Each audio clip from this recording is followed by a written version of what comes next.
Hey, all, everybody. Welcome to another full series spoiler edition of Dr. Candlepun's Lost podcast. Today, I'm here to talk about Season 1, Episode 17, In Translation.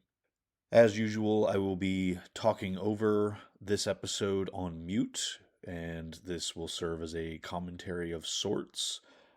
You do not necessarily need to watch along with me if I am talking about a specific scene that's on screen.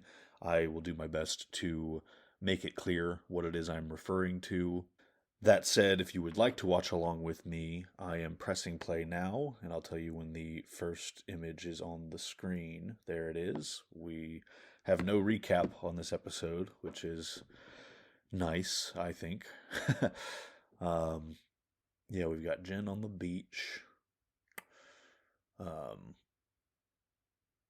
and yeah, we start with the flashback to when Jin first meets with Sun's father to get his blessing. Um, you know, I talked a lot about in both our main podcast episode and in our group discussion. I actually think I tried to trim some of it out to not be so repetitive, but I really like this episode and how it, Jin's flashbacks completely parallel Sun's, and we get that whole other perspective. Um, by no means is this something that Lost alone has ever done. But at my age, when I was watching this show, it was certainly one of the first times I'd experienced storytelling of that kind.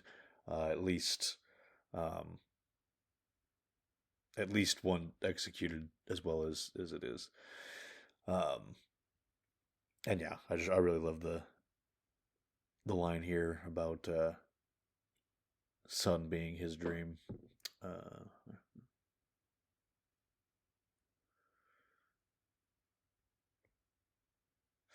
they asked in the group discussion um, if Jin like had some awareness of how shady Mr. Pike was, and my response was basically that it's my understanding that yeah, he didn't know anything. Like when he agrees to work with him, he just assumes it's, for a car manufacturing company. Now, I mean, obviously, that's more open to interpretation. It might be uh, a fairly well-known secret that he's a shady dude, and Jin just, you know, at first he's just going to be working in the factory, so it doesn't really affect him. Um, but yeah, I think the fact that he doesn't quite understand what he's supposed to do when he's sent to that secretary's house. Um, I think that certainly helps to suggest that Jin didn't realize how bad a dude this guy was. Um, but yeah, so now we're on the beach where Jin and Sun are getting their confrontation. He's trying to cover her up, and she fell down. Michael runs and gets involved.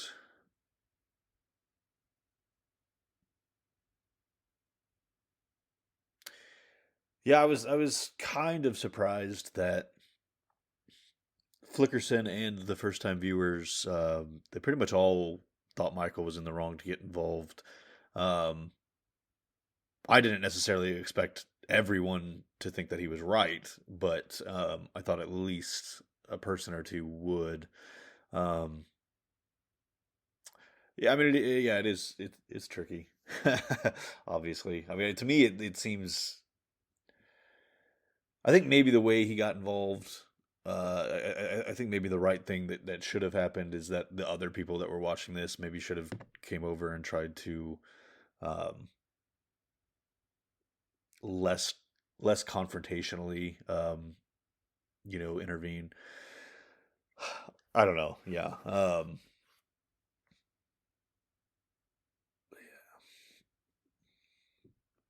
Since I am struggling a bit with things to talk about, I will start diving into some comments here. Well, actually, I guess first, before I do that, I could address the fact that this is coming extra late.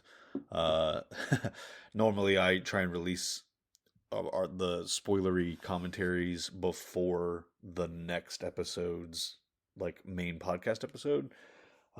This week, because I had a whole bunch of stuff going on this past weekend, it became impossible for me to do that.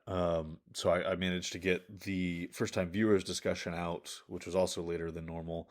Um, and in theory, I could have done this first and made the podcast episode even later than it ended up being. But I wanted to give you guys, I wanted to give a bit of time for the group discussion to be out there in case some interesting comments to respond to were left on it. And that did indeed happen. So yeah, I think it was the right call under the circumstances to wait to do this. Um, but yeah, once this is out, um, we're basically in another hiatus, and it's absolutely my intent to use that to catch back up and get back to where I can space all of these different podcast editions back out. Um, so yeah, that's the plan. And yeah, right now we're in the flashback where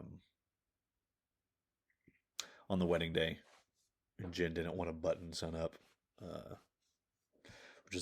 which is a fun parallel to the pilot. Um, and yeah, Jin is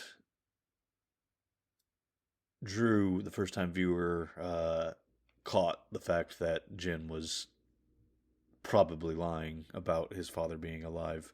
We didn't really talk too deeply in the group discussion. I don't think we did in the main podcast episode either. We didn't talk too deeply about um, Jin's reason for doing that. Like we kind of talked about his reasons for not telling Sun about her father, but obviously him lying about his father is a completely comes from a completely different motivation. Um, yeah, that shame that he feels, and that because it would have been good to talk about, because his insistence on not eloping with Sun originally. He has this idea of honor and I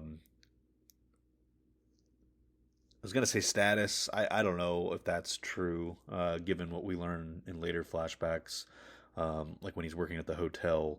I don't think I would say that's probably important to him, but not like overwhelmingly so. Um, I don't know. Maybe that would be a fair way to classify it, but yeah, my point is the thing I would focus on is his sense of honor. We've sorry, yeah, like my mind's jumping all over the place, but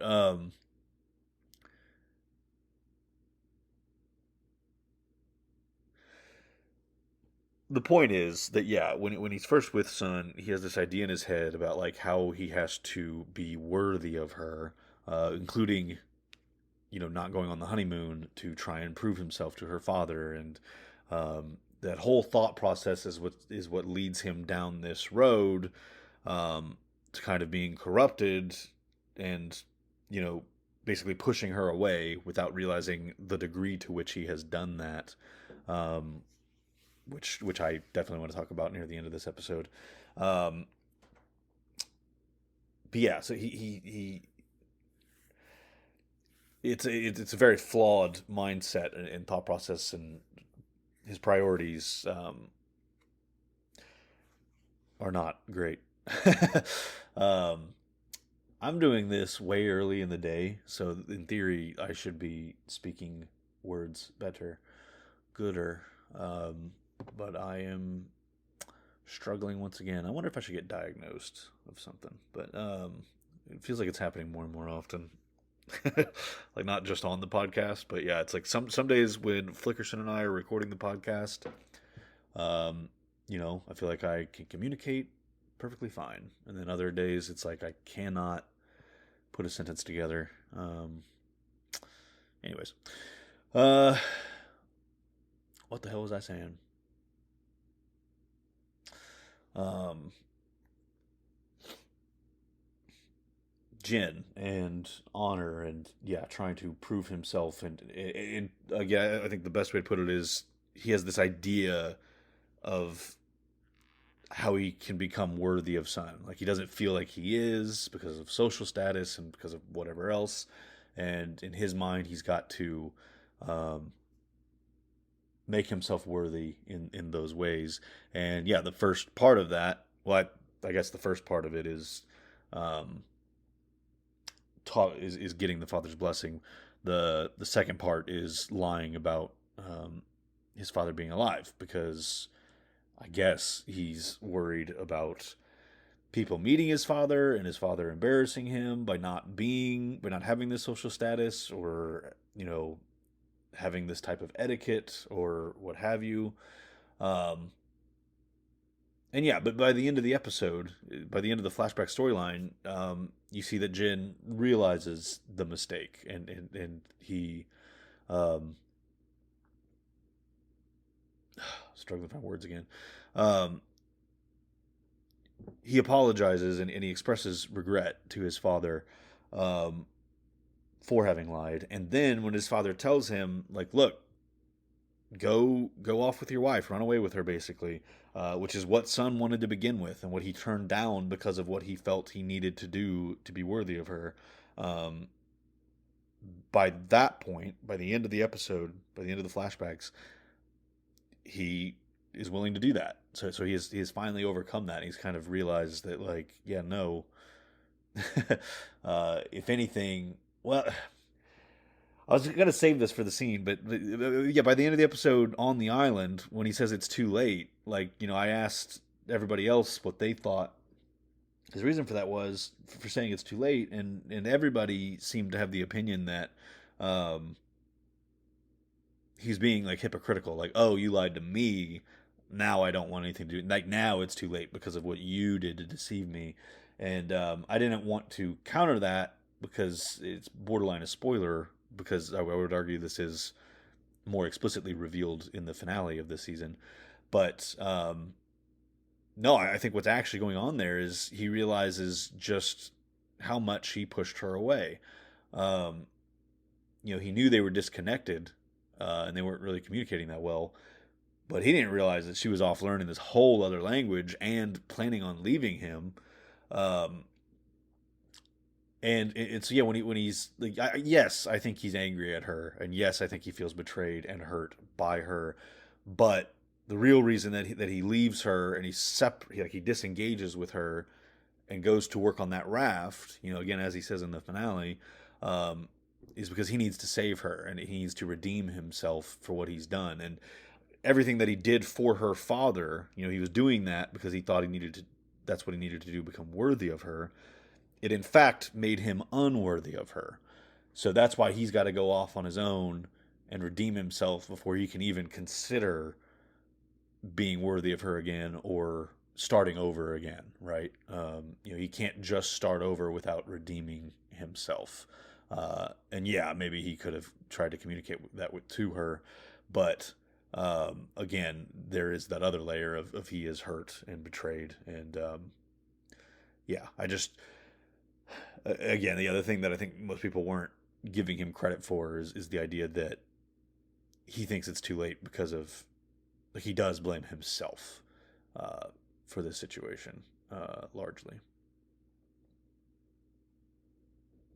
On the main podcast episode, we talked about how obviously Jin was trying to put out the fire, but it seems that nobody saw him doing that. So it would appear that he got to the fire before everyone else, and it must have gotten out of control to the point where he runs off looking for some kind of ointment at the caves. Because yeah, if you're yeah.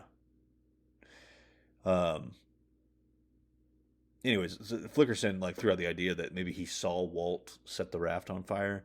Um, yeah, I mean, I don't think there's anything that suggests that. Yeah, I don't think there's anything that rules it out, and it would make sense that if he got there that early. Um, but yeah, I mean, it could just be as simple as he saw the fire as it was just starting to grow, and he was trying to put it out, and then it just spread too rapidly, and he was hurt, so he ran off. Um, but yeah, I don't hate the idea that he saw Walt doing it and that he just chooses not to rat him out. Um, but yeah, it would seem a little odd that's never even like hinted at really. Um, so yeah, I don't have a strong opinion on either way. It's definitely an interesting read on it.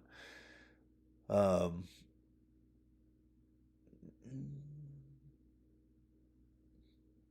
Here we have the scene uh, at the secretary's house. I meant to read the subtitles, and because I keep forgetting like what this guy's actual title is. I know it's environmental something, safety or regulation or something. But anyways, the daughter's watching the TV and Hurley's on it.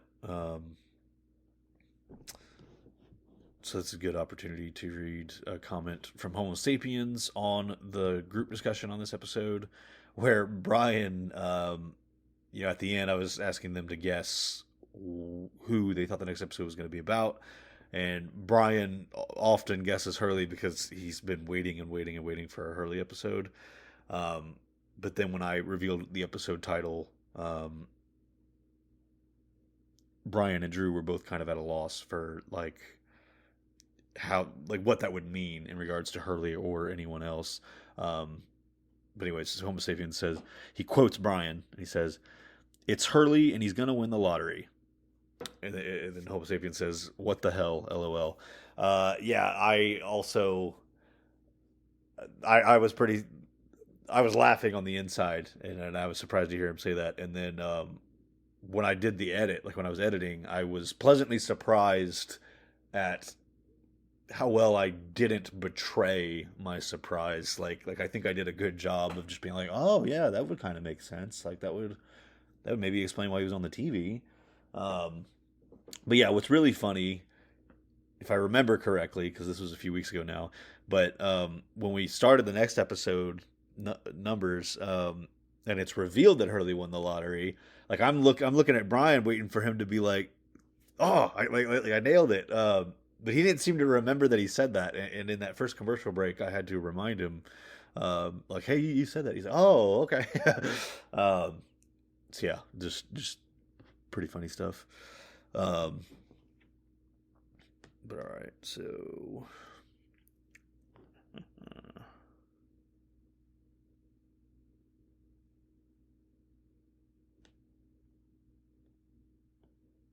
I'll go ahead and read another comment from. Well, actually, hold on, because the thing that's on the screen now is Boone and Saeed's conversation, where Saeed was kind of looking for Boone's blessing, not dissimilar from how Jen was looking for Mr. Pike's blessing, which I'm just now kind of appreciating. But yeah, anyways, Boone says what he says about Shannon likes to find guys that are useful and can get her what she wants or needs. But then once they've fulfilled that, she'll move on.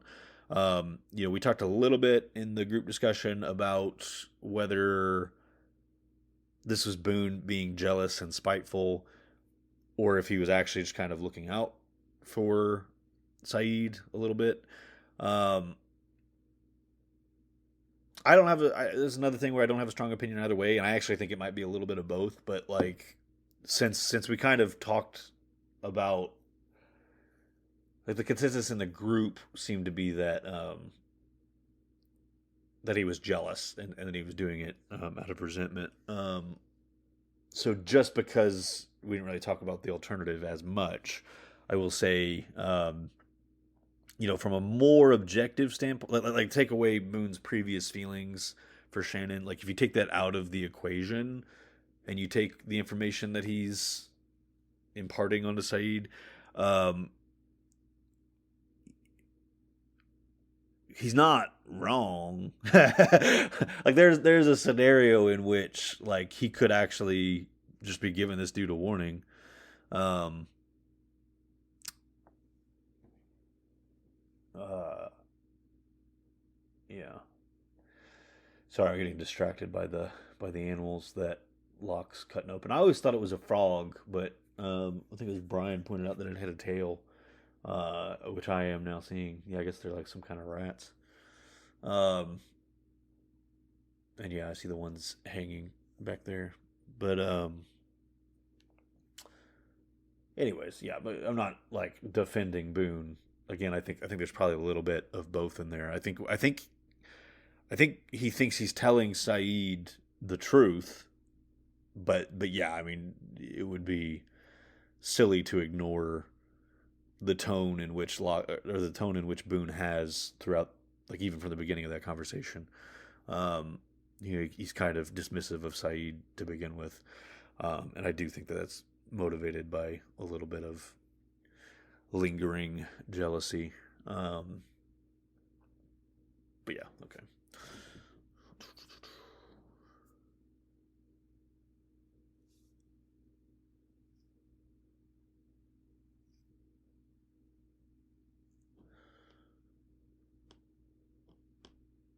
Okay, so yeah, another comment from Homo sapiens. This was in response to our main podcast episode on In Translation, where he said, "Will you talk about the deleted scene in your spoilery episode? I have no idea what you were referring to, and the Lostpedia article doesn't say anything more than what you've already said here." Um, I actually didn't realize that the Lostpedia article said anything about it. Like the Lostpedia article on In Translation, I didn't realize. Oh, okay. Unless Homo sapiens, you may already be aware of the deleted scenes page. Like there's a page called Season One Deleted Scenes, where it lists them all out and it gives like vague descriptions. And so maybe that's what you're referring to. Um, doesn't give any more information than I said. Or maybe I just missed it on the main page. But either way, you can actually. There is a season one deleted scenes transcripts page on Lostpedia, and you can actually read the exact transcript of that deleted scene. The deleted scene is called Secrets, by the way. Or you can actually find it on YouTube, and you could watch it yourself. It is also on the season one DVD and Blu-ray sets. Um, but yeah, if you don't have those, I'll link a YouTube. I'll put a YouTube link. I'll put a link to the deleted scene on YouTube in the description of this uh, commentary. Um,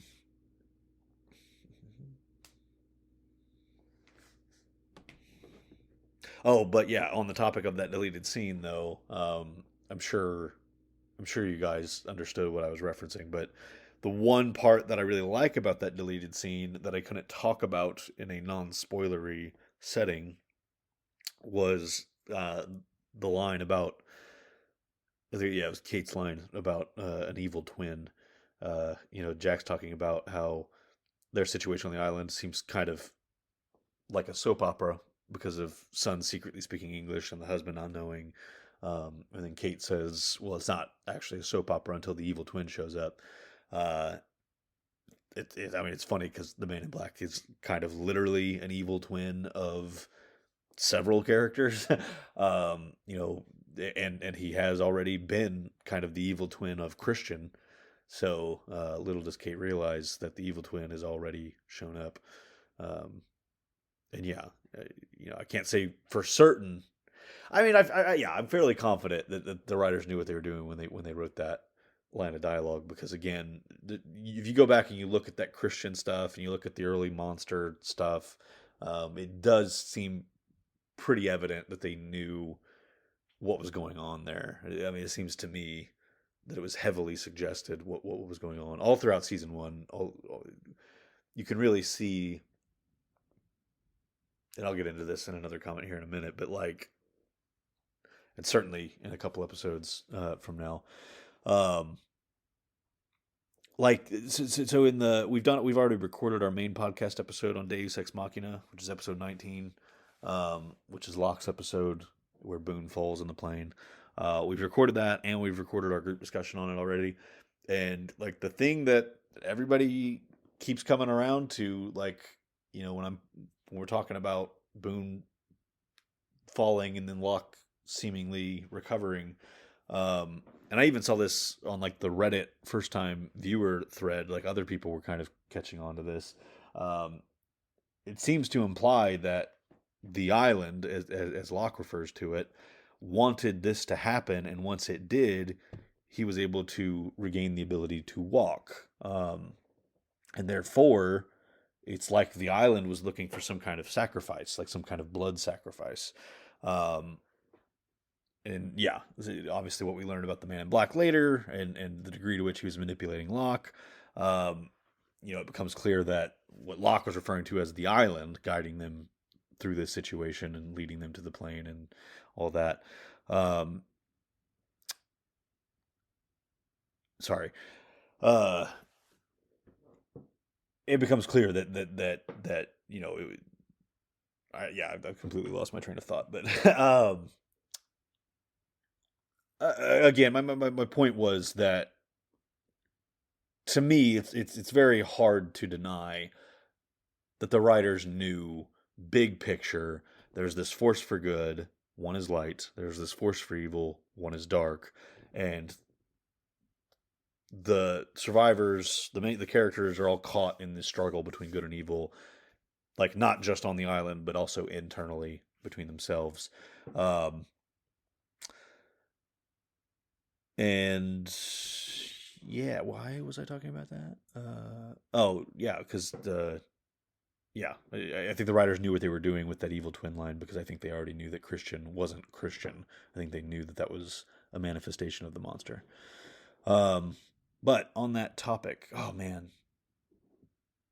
see, transitionally, that leads perfectly into another comment I want to address. But then what's happening on screen, it's like, well, there's a more relevant one to address, like to what's happening on screen. All right, I'm gonna go with the thing that's happening on screen right now. Jin's been brought in front of everybody by Sawyer. Um, Jin can't understand what's being said. That's pretty clearly illustrated to us, the audience. And then, yeah, Michael's being held back by Jack. And after he gets the first punch in, Saeed steps in and tells Jack to leave, like let them work it out themselves, like it's between them. Um, and Jack, reluctantly gives in to what Saeed's saying. Um, so yeah, because Sawyer's saying one fight at a time, and Saeed says he's right, it's between them, and then Jack backs off. Um, so yeah, in the group discussion, we were kind of talking about why that might be. And we kind of stumbled onto something that I think Time Gentleman puts into words better. Um, but yeah, Time Gentleman says, "I think this will just keep happening," which is kind of what we were saying in the group. Is a good answer to why Saeed and probably Sawyer. I don't think he's so sadistic as to want the fight for its own sake. Says the fight has to happen. Um, yeah, that's always been my assumption. They still need to get it out of their systems, apparently, and better to do it in a fair fight where people are nearby to step in if needed, rather than in the jungle after even more stewing over resentments, where accidental stabbings, etc., could happen. Also, perhaps perceiving that everyone else is pissed off about the raft and seeing Jin take a few licks now will possibly save him from a group drubbing later. Either that or Saeed and Sawyer just believe that Jen burnt the raft and that therefore he deserves a kicking. I especially find that last part true about Sawyer, and that's the one part I'd maybe push back on. I mean, I don't think Sawyer is sadistic for wanting the fight for its own sake, but I do think Sawyer. I mean, Sawyer literally says you wrecked my ride, chief, or however he says it. But he says that when he knocks Jen out, like he's angry at Jen for burning the raft, which Sawyer is certain that he has done, and so that's why he's bringing him back and wants to see him beat. Um, so yeah, I'm not saying that Sawyer's sadistic, but I do think that Sawyer is a bit more vengeful than Saeed is. Even if Saeed is also convinced that Jin burnt the raft, which I think it's fair to assume he probably does think that. Um, Yeah, so I'm just saying that there is a bit of a difference, I think, between Sawyer and Saeed's reasons for wanting this to happen. But yeah, I agree completely. That's kind of what we stumbled in our group discussion was, he got involved the first time when Jen ambushed Michael. Um, and then all this, all these weeks have passed, and there's clearly all this tension, and Saeed has good reason, like everybody else, to assume that Jen burnt the raft. Why not let them fight it out? And at this point, it's not evident that Jen's not going to fight back, um, and so it doesn't feel as wrong at that point necessarily for Saeed to be like, yeah, no, let them fight. Like he's not saying like let Michael beat this dude to a pulp while he can't defend himself. Um, yeah, he has no reason to think that Jen won't defend himself. Um, yeah, so I agree with all that. We kind of stumbled into that in the group discussion, but like I said, Time Gentleman definitely articulated it better. Um, yeah, and so I agree completely, and I am satisfied with that. Like I said in the group discussion, I hadn't really thought about it before watching it for the podcast this time around. Um, and yeah, kind of it just made me want to think about it. Like, oh yeah, what was Saeed's logic there? Because it wasn't immediately making sense to me. But yeah, now I am completely satisfied with that. Da, da, da, da, da. Okay, so now to get back to what I was talking about.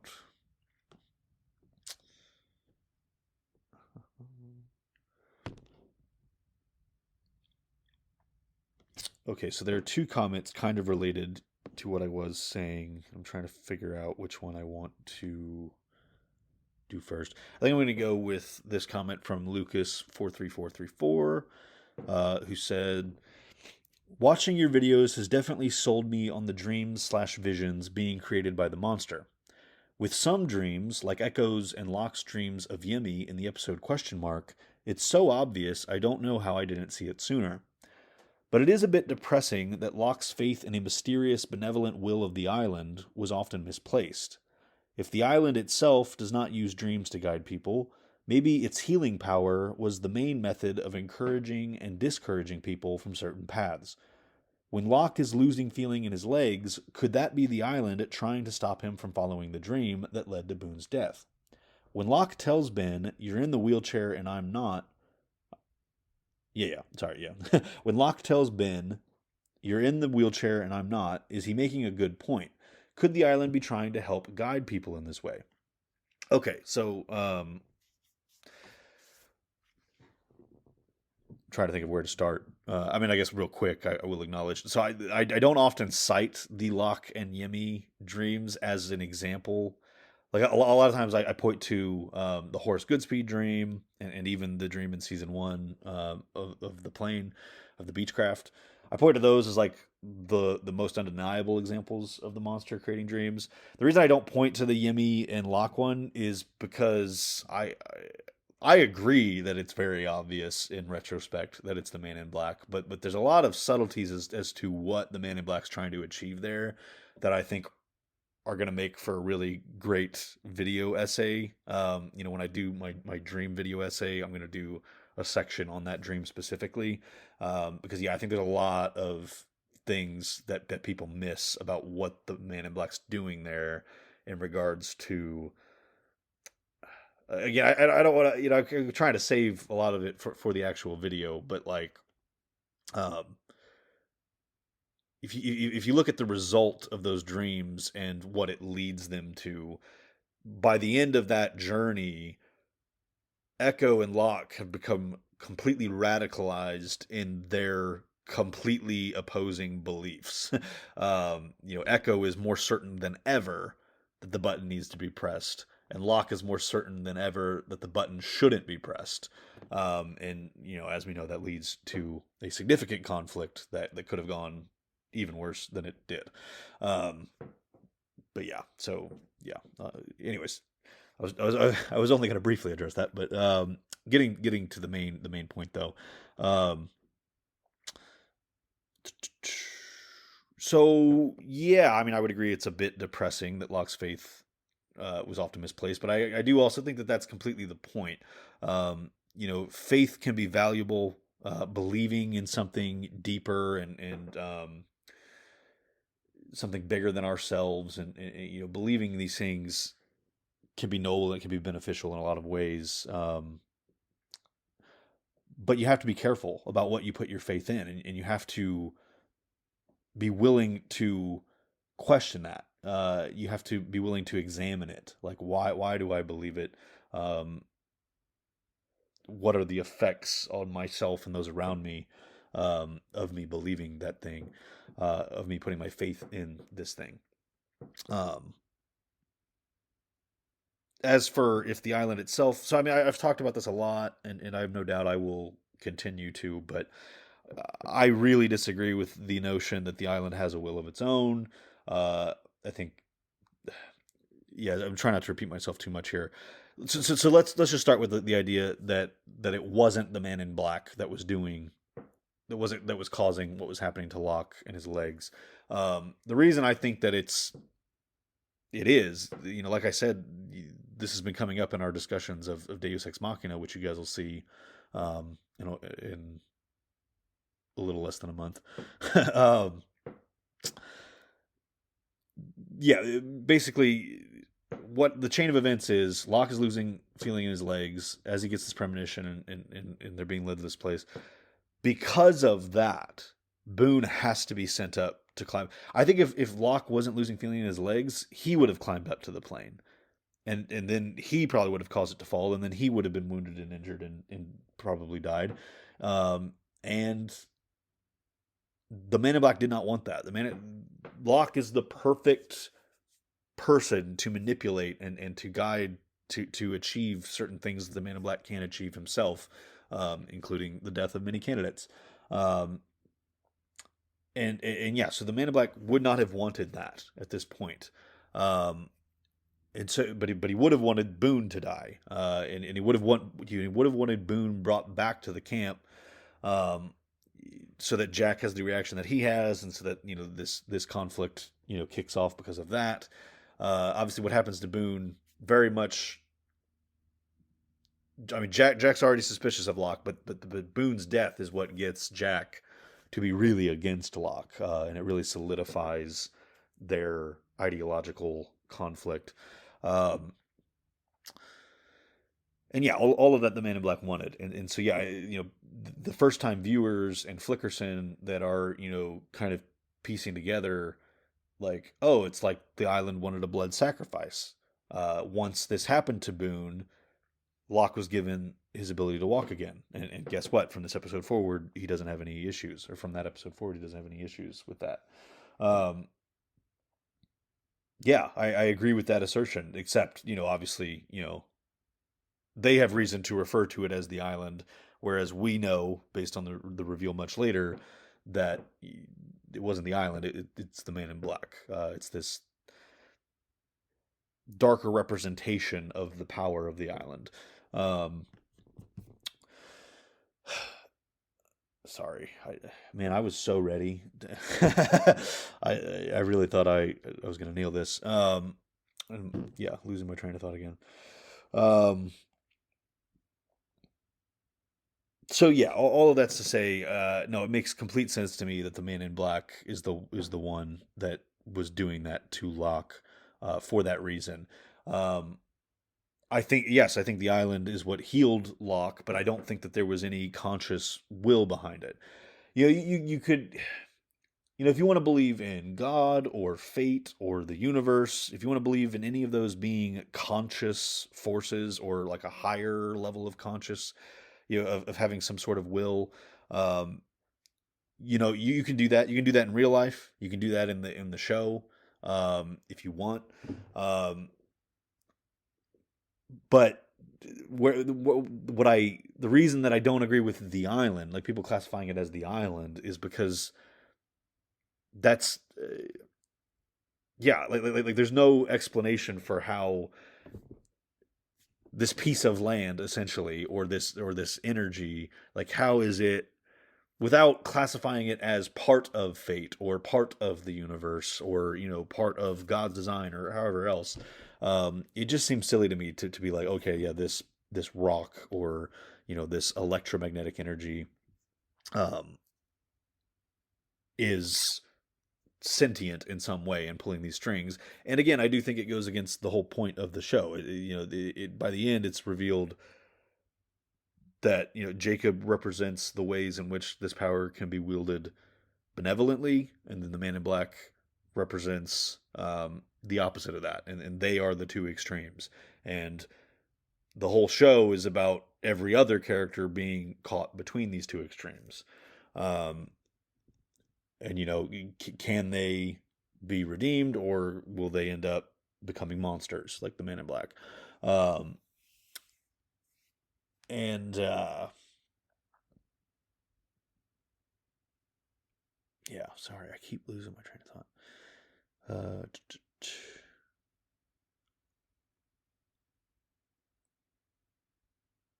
Yeah, so for all those reasons, yeah, I don't think that it's the island trying to stop him from following the dream. Um, because I don't think the island is sentient or has a will of its own. That just never has made sense to me.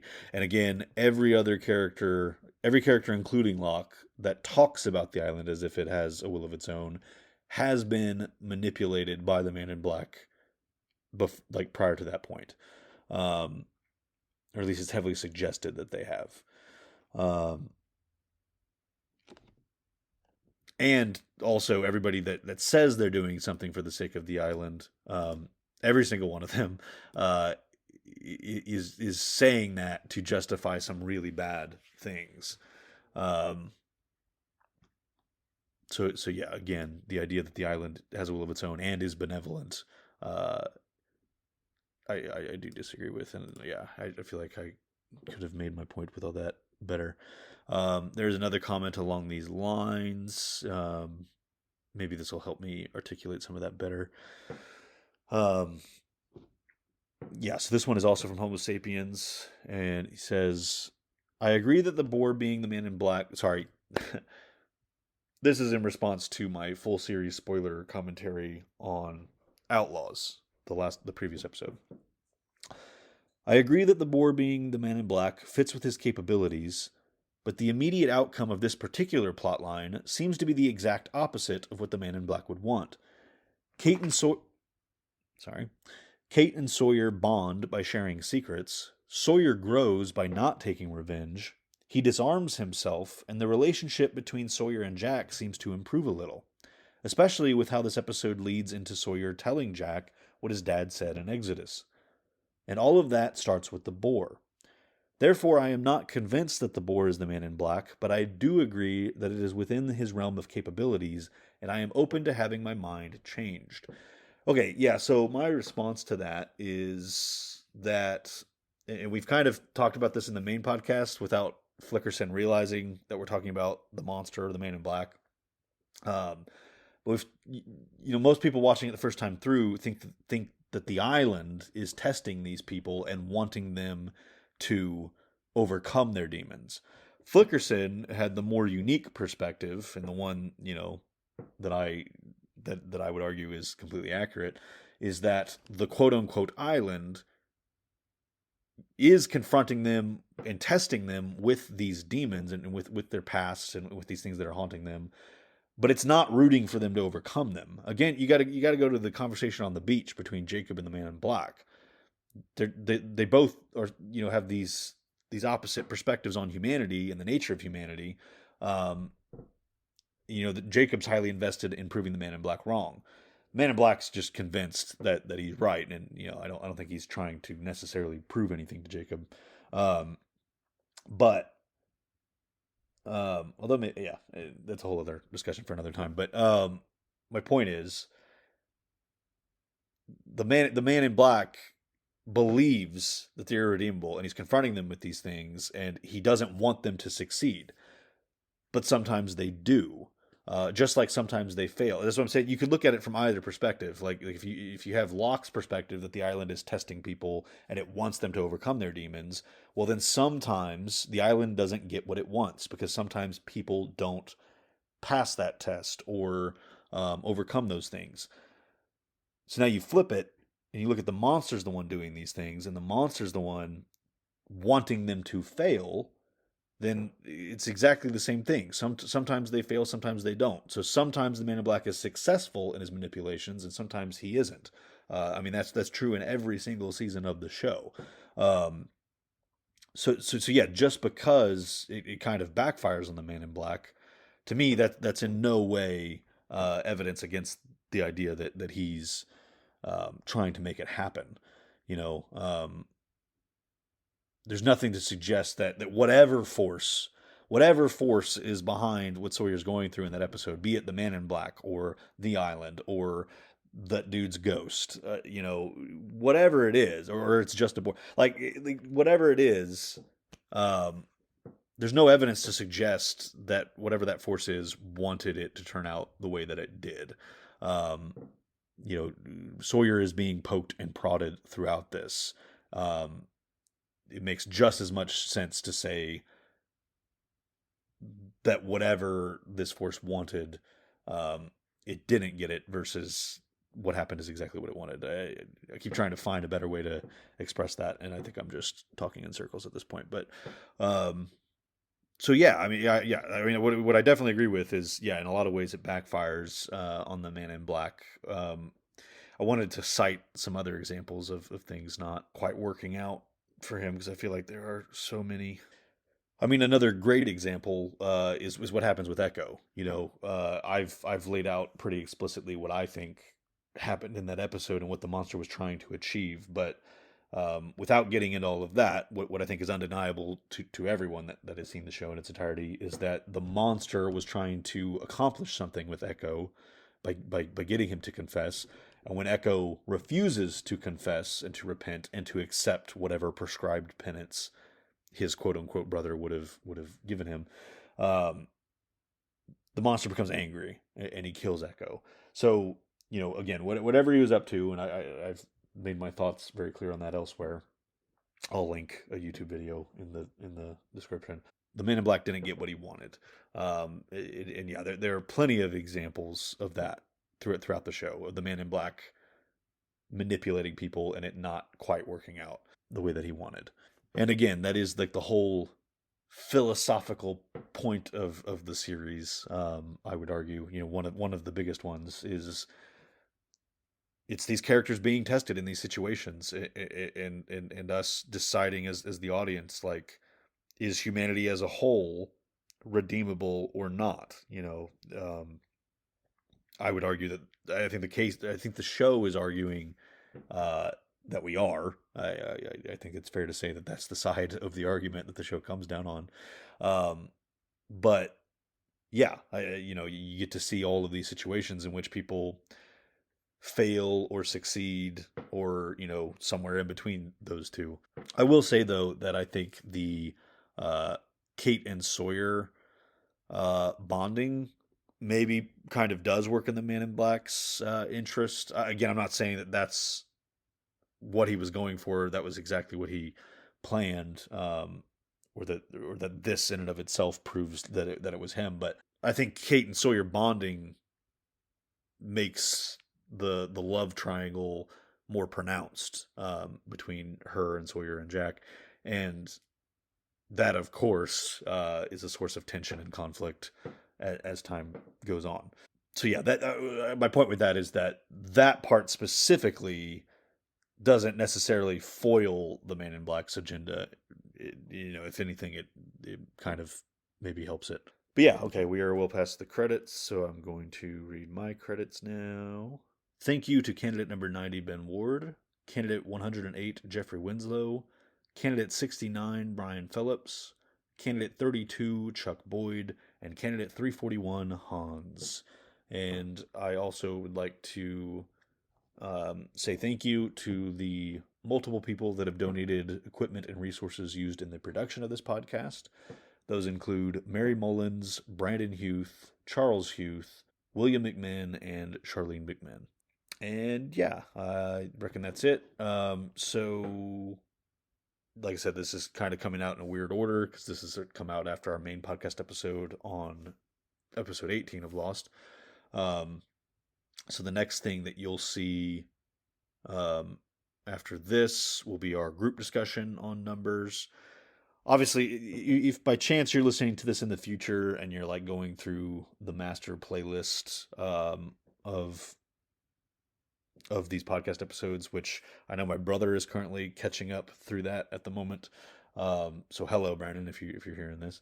Uh, but this, yeah, this doesn't really apply to you because I'm going to organize the playlist in such a way where basically this will be before our main podcast episode on episode 18. But anyways, for anybody that's experiencing this more or less as it's coming out, the next thing you will see is our group discussion on numbers, and then there will be another spoilery commentary like this one on that episode. Um, and yeah, basically, I have just under 4 weeks before our 19th official episode, like our main podcast episode, comes out. And I'm going to try and use those to get caught up and maybe get a head start on some of the editing of the future episodes. So yeah, and I'm going to try and spread those out. So sometime in the next couple weeks, you should see the first time viewer discussion of numbers, and then maybe about a week after that, you'll see the spoilery commentary on that too. So yeah, as always, I hope you come back for any and all of that. And until then, namaste and good luck.